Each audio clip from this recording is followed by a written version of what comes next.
Shri Gopal Krishnan Garu, Dr. Subbarao Garu, dignitaries on the dais, faculty, the graduates and postgraduates and their proud families, friends, members of the media, ladies and gentlemen.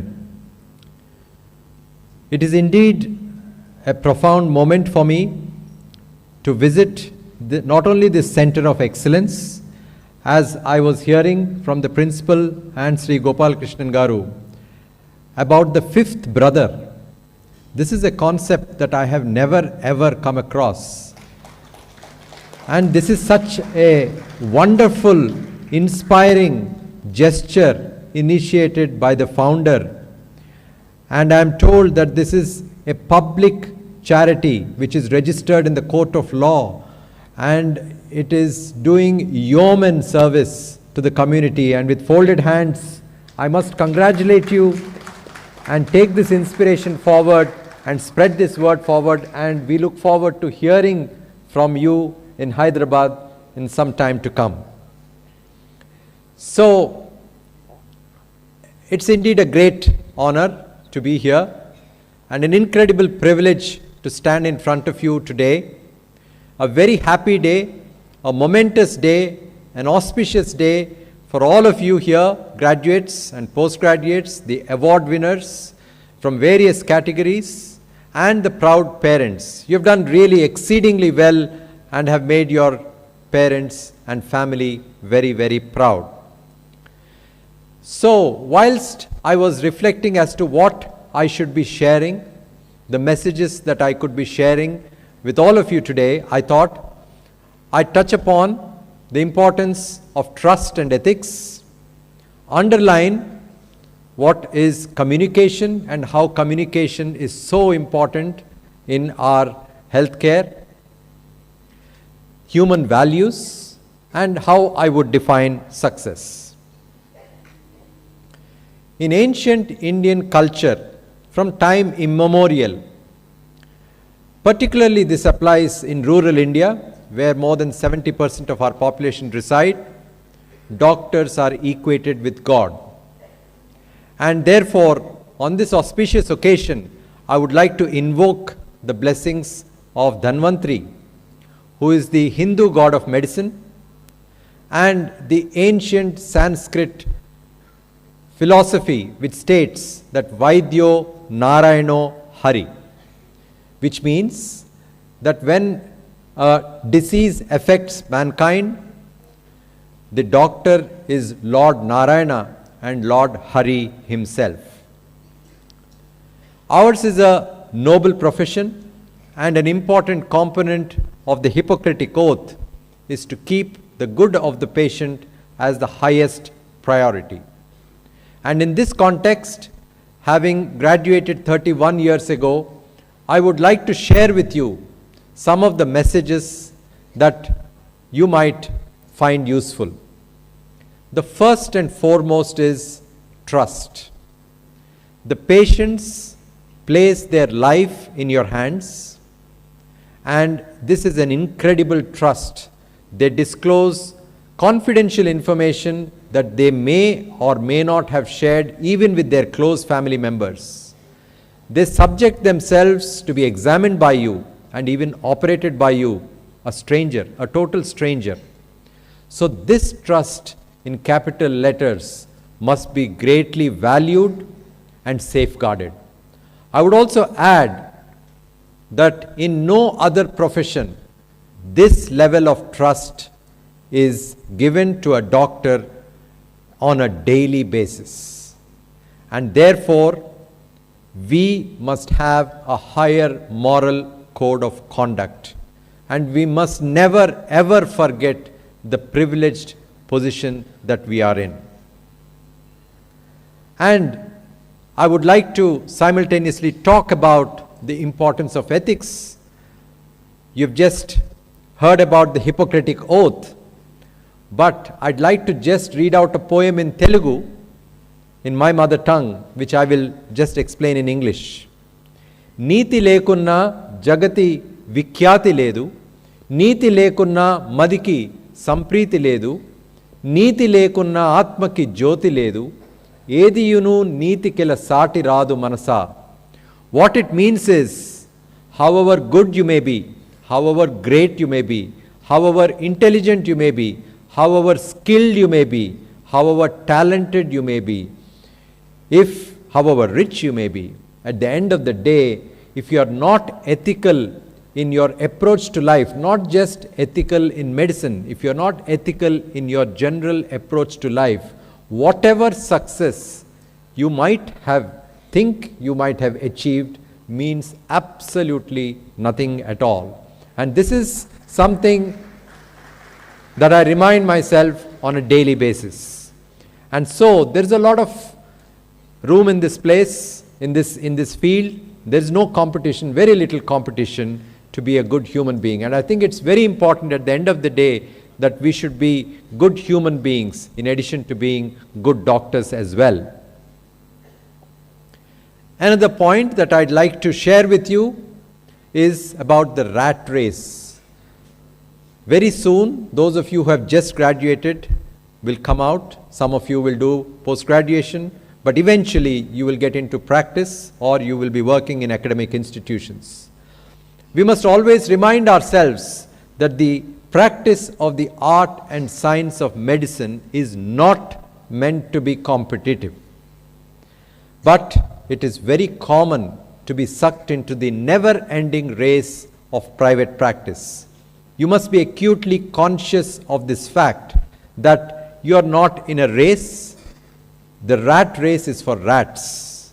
It's not for us. And we must remind ourselves, whatever may be the circumstances, never to stoop down to unethical practices in this noble profession. Unfortunately, some of us, majority of us, are very ethical. Because of some of us who resort to unethical practices, we have received a bad name. Giving kickbacks has become a common practice in private care.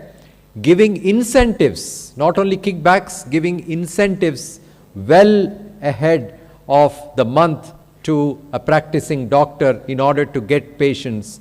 It's all in this rat race. And I think we should remember that we spend years and years and years to serve. And I think this is not the way to serve by being unethical. Certainly, we should stand up for principles. Doctors are a source of happiness because he or she takes away the pain and sufferings of others. And this is the greatest source of happiness, because chasing the dream to become a doctor is one end.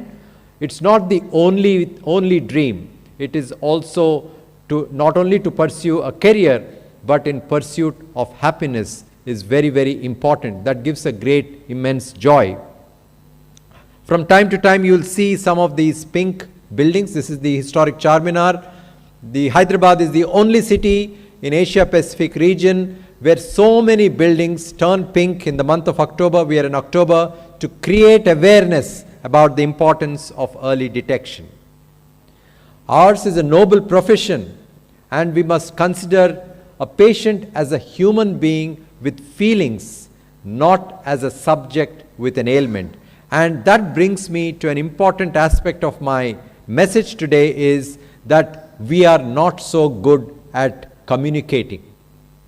This is presumably because we are not trained. Only very recently, a few years ago, communication skills have become a component of medicine, MBBS curriculum. And this deficiency certainly must be addressed, because we as doctors have to deal with patients in the clinic, in the theater, post-operative rounds, pre-operative rounds, giving bad news, and also in speaking at meetings. And it's a distinct art of speaking medicine in the language of a non-medical man. And you can see this doctor in the cartoon. He's talking away even as the patient is walking into his chamber. And you can see this cartoon where the doctor is speaking and the poor patient is not able to even highlight why he came there. And you can see this cartoon, the OP consultation, where this doctor is talking down to the patient, the patient is sitting at the edge of the chair and cannot communicate. And you can look at the other cartoon where the doctor is listening to the patient. And that is what is important. As a doctor, we must have big ears. We must not sit down and start scribbling away as the patient is coming in. It's very important to have an eye contact. It's important to reassure the patient, comfort the patient, and then only you can treat the patient. Because I deal with patients affected with breast cancer day in and day out. Cancer doesn't just affect the body. It affects the mind and soul. So just treating the body will not help. However big, however great, however knowledgeable, however skilled you may be. If you don't comfort your patients, then you have not done any service at all. Listening, therefore, is very, very important. The patient comes to you so that you can hear him out. And we all know that 90% beyond diagnosis can be obtained by taking a good history and examination. Investigations add very little. And as doctors, we must be respectful of patients. You can see this cartoon where the doctors and his colleagues, students, are talking over the patient. The poor patient is very anxious. It's important to respect the patient's privacy. And this is not a scenario which is a very common scenario. We should try to be away. You can look at this cartoon. The patient is lying in the bed. The doctor and his colleague is discussing about the diagnosis away from him. It is just like a patient comes, the patient's relatives ask the patient to go out, and you can imagine the agony that patient would undergo.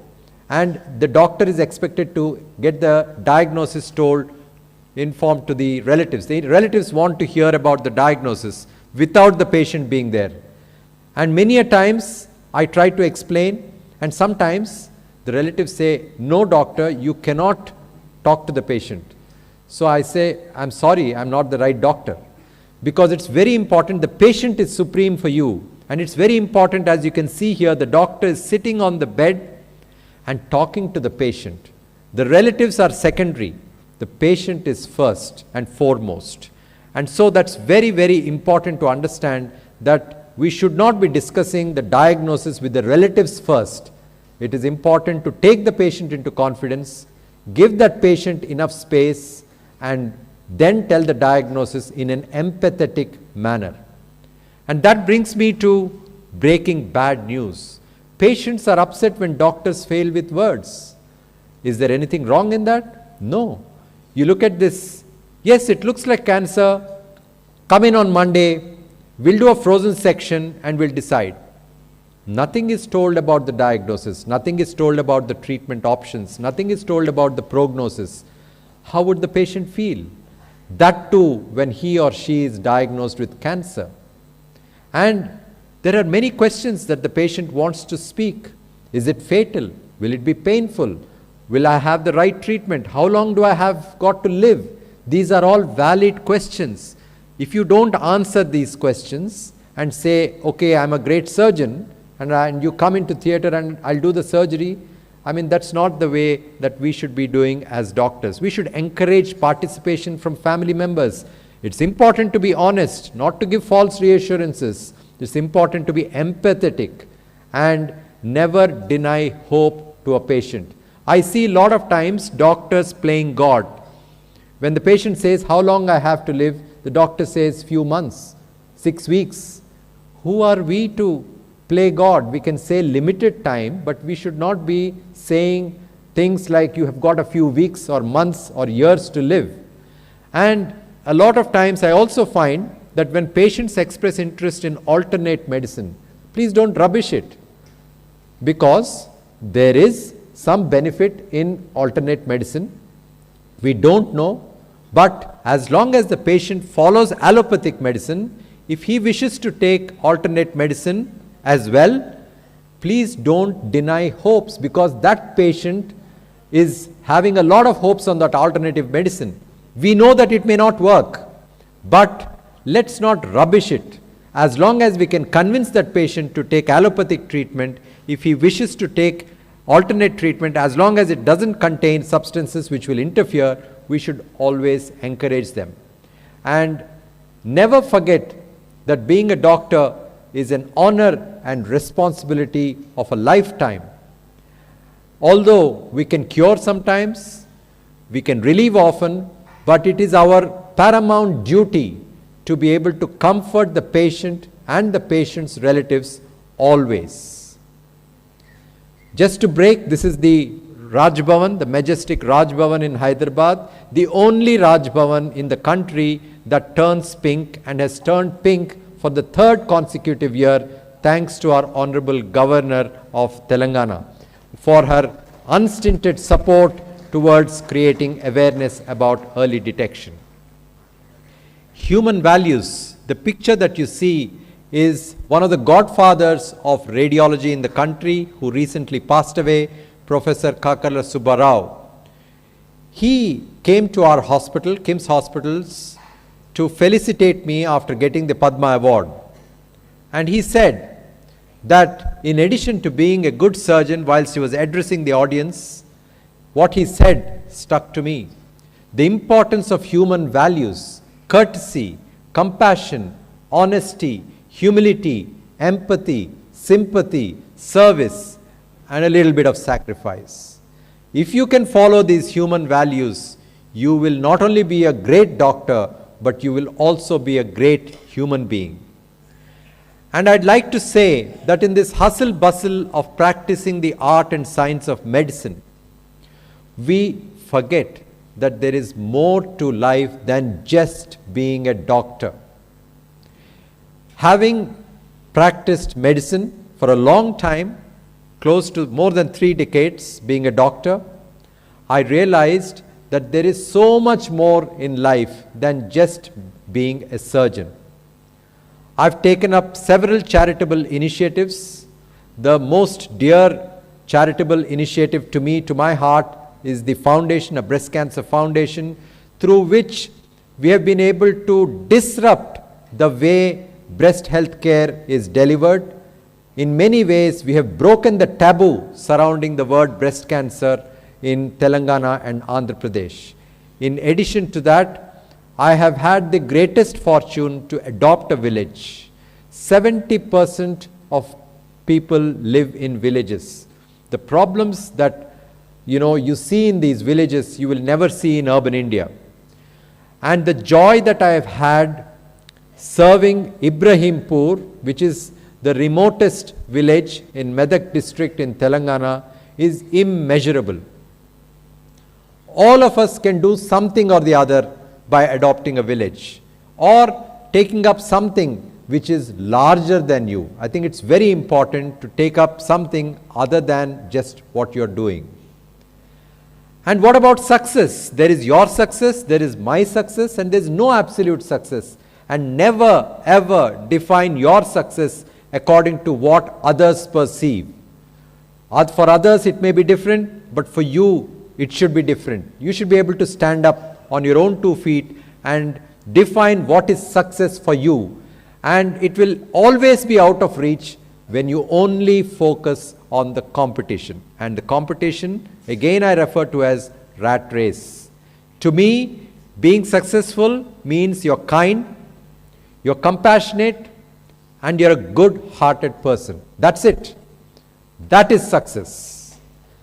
Practicing meditation, creating a dream board, talking to the universe, staying positive, showing gratitude always. These are few tips that I have always followed, and I hope that this might enrich your life if you too practice. Create your own unique journey. Live your dream. Love your work. Laugh. Please do laugh. It's a serious profession. We should take time out to laugh. Don't be dead serious. Do things which are not important as well on a daily basis. Many of you will become great. Many of you will be surpassing all your juniors. You will be surpassing many expectations, and you will excel. You will travel abroad. Some of you will stay abroad as well.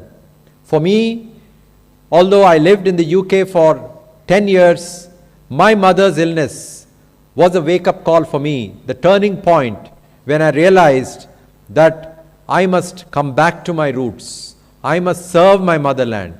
I must look after my parents. Otherwise, I had no plans. God made me realize through my mother's illness. So, never forget your mother. I think it's gone. Never forget your mother. Never forget your motherland, wherever you may be. Never forget the place you were born and raised. And very importantly, never forget your mother tongue. I take great pride in the fact that I can read, write, and communicate much better in Telugu than in English. That speaks about my upbringing. And I think you must bring up your children in a similar way to preserve our culture. Our culture is one of the oldest cultures. Our languages are some of the oldest languages in the world. I think it is our bounden duty to actually preserve this. And we have many parents here. Before I conclude, to all the graduates, to all the undergraduates, to all the achievers, to all the award winners, you will be great. Who has made you great? It's your parents. They were there for you when you need them the most. As we age, they will grow older. You will be young. You will be dynamic. You will have a profession. You will have a family. But please ensure that you are there for them. You should be there for them when they need you the most. Please never forget that. Please don't. I feel very sorry to see several parents living in old age homes. Why? Why should they live in old age homes? They should not be. They should be cared for. They should be looked after by you. Because they looked after you, you have a duty to look after them. So it's been too good an opportunity, too wonderful an opportunity to be here this morning, and with folded hands, very grateful to the managing trustees of the PSG Group, and I wish you a bright and successful career, good health, happiness, and a contented, enriched life. Namaskaram. Dear sir, we are very impressed to know of your work and your achievements. Your thoughts on service is inspiring. I now request our managing trustee, Shri L. Gopalakrishnan, to kindly present a memento to our chief guest as a token of our gratitude for his time and for his sharing his vision.